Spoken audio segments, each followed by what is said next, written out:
Fala, galerinha do oitavo ano, tudo bem? Espero que sim. E a gente começa mais uma semana maravilhosa. Já vou desejando a você uma excelente semana, uma excelente segunda-feira. Força pra você, bons estudos. Conte comigo pro que você precisar, coloca nos comentários e eu já tô prontamente pra te ajudar. E aí, vamos seguir? Vamos lá? Respira fundo. Sente-se em um lugar confortável, vá para um lugar arejado, acima de tudo, que você consiga manter sua concentração, tá bom? E aí a gente vai dando continuidade às nossas aulas de interpretação textual. Vamos lá? Seguinte, a gente vem seguindo uma sequência, né, de análise, de reflexões, falando especificamente sobre gerações, não é isso? E aí então, a pergunta que eu te faço é, quando você analisa essa imagem aí que eu coloquei para você, o que a geração em si vem produzindo para que o ar, eu digo, analisa comigo esse céu, meu amigo. O que te chama a atenção? Então eu te pergunto de novo, o que as gerações vêm produzindo, vêm contribuindo para que o ar esteja dessa forma aí? Olha esse céu. A gente está falando sobre poluição. A gente está falando sobre a poluição do ar. A gente tem aí uma imagem do céu de São Paulo, pessoal. É isso aí. Exatamente. O que tem tudo para ser um lugar maravilhoso, um céu maravilhoso. Mas isso não só acontece em São Paulo, não. Isso daí acontece em várias grandes metrópoles, em vários lugares especificamente. Por quê? Porque a gente está falando sobre... as suas aulas de geografia podem explicar muito melhor, né? As aulas de ciências, as nossas ações, o ato da nossa poluição, o ato da nossa falta de consciência gera tudo isso daí. E isso é passado, sim, de geração para geração. E a contribuição das gerações ocasionaram isso daí, né? E aí a aula de hoje a gente vai ter como foco aqui, ó. A nossa meta do dia é corrigir aquela interpretação textual, né, a respeito do você é um envelhecente, deu certo, conseguiu fazer tranquilo, e depois nós vamos para a leitura e interpretação do texto Poluição do Ar.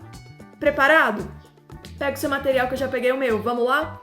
Força pra gente! Pegue seu livro maravilhoso, encantador, abra na página 256 e eu te faço logo a pergunta, conseguiu fazer a leitura, entendeu tudo certinho, foi tranquilo? Beleza? Então olha, 257. Na página 257, nós tínhamos então a primeira perguntinha que dizia o seguinte: o autor inicia a crônica fazendo questão, né, de afirmar que tanto jovens como os velhos devem prestar atenção ao texto, ao que ele diz. Por que ele afirma isso? Literalmente ele pede para todo mundo prestar atenção, porque se você ainda não passou dessa fase, você vai chegar nessa fase. Então ele diz o quê? Que é como se fosse um alerta, né? E presta atenção. Por quê? Porque você vai chegar nisso, já tô te falando como é que vai ser. Então fique atento, você vai entender. E se você já passou, então vamos prestar atenção. Será que já aconteceu isso com você? Então você tá se sentindo na situação? Olha B, ao final do primeiro parágrafo ele completa: e se já passou, confira, fazendo referência aos que já passaram dos 78 anos. O que ele quer dizer, né, com essa frase? E se já passou, confira. Literalmente, ele faz um comparativo, né?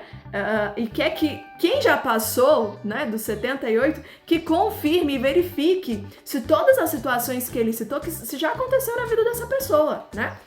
Olha, 2. Chamamos de neologismo o processo de criação de palavras novas, lembra? Derivadas ou formadas a partir de outras que já existem, né? Então, na crônica, o autor empregou 2 neologismos, é o que ele cita pra gente, 2. Aí você poderia ter usado seu marca-texto, voltado no texto e tudo mais, e pediu pra você citar esses 2. Então, você encontrou envelhecente e poscoce. Os 2 são neologismos, ok?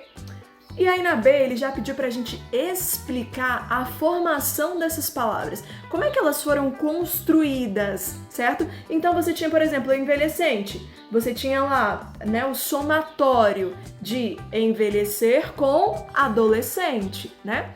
De poscoce, você tinha o termo precoce. O que é precoce? É algo anterior, né? Então, o autor pegou a palavra precoce e utilizou o coce. O que é pré ficou para ser antes, ele cortou e colocou o que é para ser depois, como pós, certo?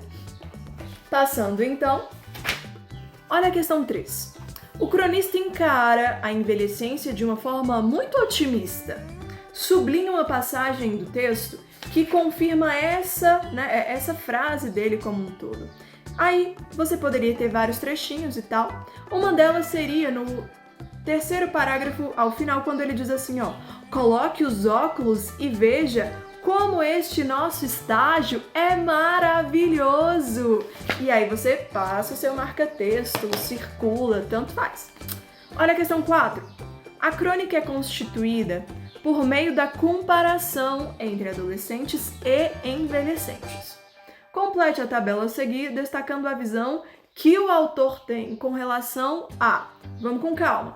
Primeiro, a gente vai começar assim. Mudança do ritmo da voz. E aí, os adolescentes, como é que isso acontece?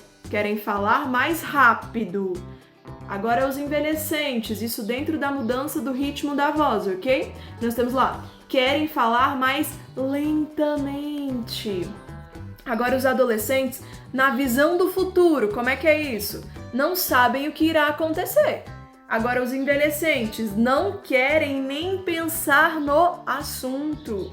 Agora, olha os adolescentes no temperamento. São irritadiços, não querem palpites, que os outros fiquem falando sobre. Agora, olha os envelhecentes. São irritadiços, não querem palpites. Epa, sim, são iguais, né? Os adolescentes, como os adultos os compreendem. Vamos lá? Não os compreendem. Agora, os envelhecentes também não se compreendem. Então, você ficou nessas duas últimas colocando de forma igual, certo? Olha a questão 5.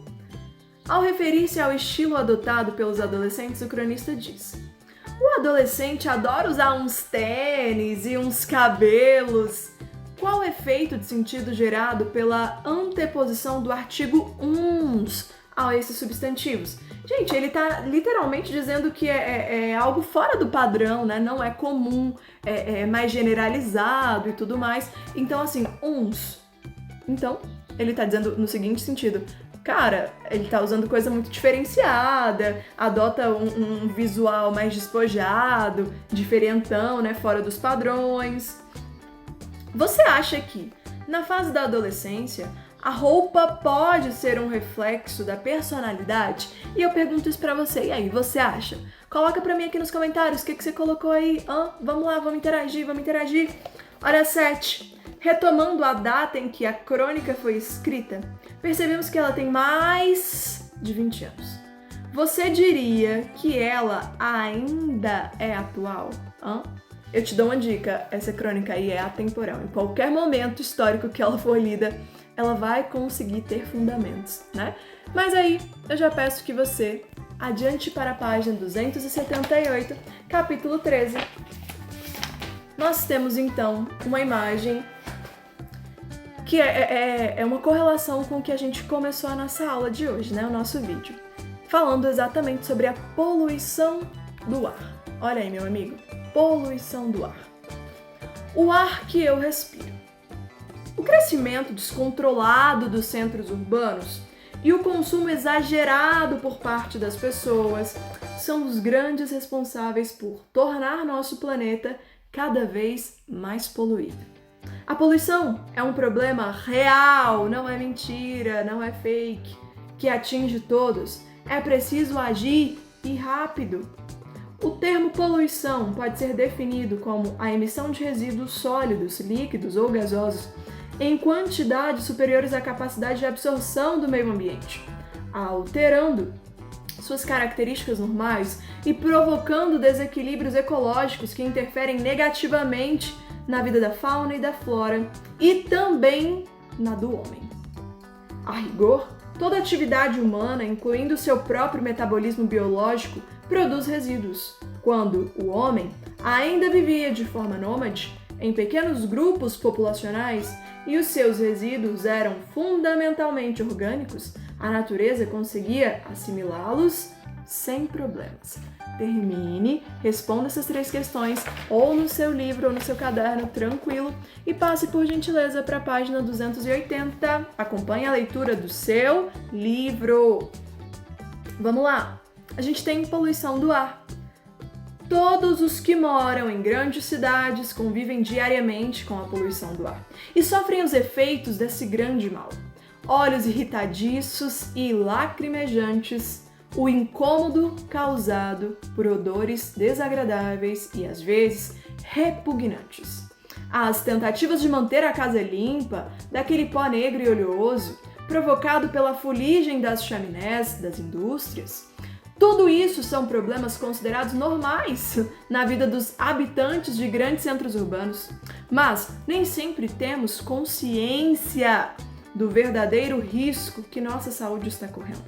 Muitas vezes nos sentimos incomodados sem saber que somos os verdadeiros culpados pela poluição do ar, pois acabamos contribuindo para agravar essa situação, né? Pessoal, termina a leitura desse texto, volte o vídeo quantas vezes for necessário e aí então nós vamos passar para a interpretação do texto, tá bom? A questão 1 diz pra gente o seguinte: o texto menciona alguns incômodos provocados pela poluição do ar. Que efeitos físicos esse tipo de poluição pode causar no ser humano? Efeitos físicos, ok? Então analisa de forma que você vai tentar encontrar os efeitos que são causados no próprio corpo humano, né? Em sua opinião, de que forma as pessoas agravam a poluição do ar? Sim, elas literalmente elas conseguem agravar essa situação e ele quer saber de que jeito isso acontece.